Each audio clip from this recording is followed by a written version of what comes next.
Empires used to conquer nations with armies. Today, they do it with debt. Two institutions claim to help struggling countries, the IMF and the World Bank. But behind their promises of rescue lies a quiet form of control, one that has reshaped the world for over 70 years. The year was 1944. World War II was ending, but the global economy was shattered. In a small hotel in Bretton, New Hampshire, delegates from 44 nations gathered to rebuild the world's financial order.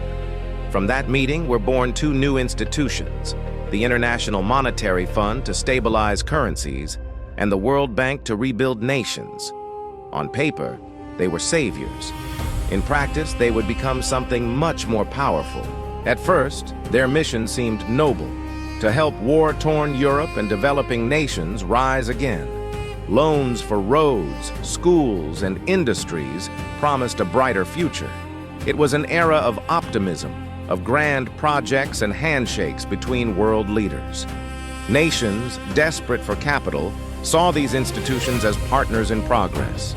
The promise of prosperity was alluring, and for a time, it seemed attainable. But money is never free. Each loan came with conditions, policies that would reshape entire economies. They were called structural adjustment programs. In reality, they were economic handcuffs. To qualify for loans, nations were told to cut public spending, sell off state-owned industries, and open their markets to foreign investors. Suddenly, budgets for education, healthcare, and public jobs were slashed in the name of fiscal discipline. By the 1980s, the IMF and World Bank controlled more than just money.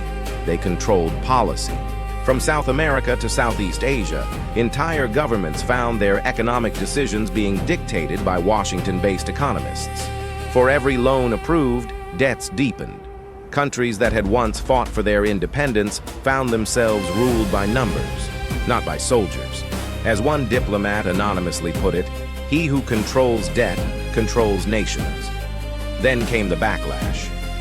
In the 1990s, the Asian financial crisis exposed the brutal side effects of these policies. In the 2000s, Argentina's economy collapsed under the weight of its debt, leading to a massive default. And in the 2010s, Greece was brought to its knees. Each time, the pattern was chillingly familiar. A nation in crisis, a bailout offered with harsh austerity attached, and a cycle of debt that seemed impossible to escape.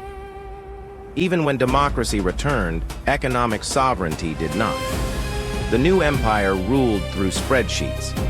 Today, the IMF and the World Bank speak the language of progress. Green transition, inclusive growth, digital equity. The terminology has evolved, but the playbook remains the same.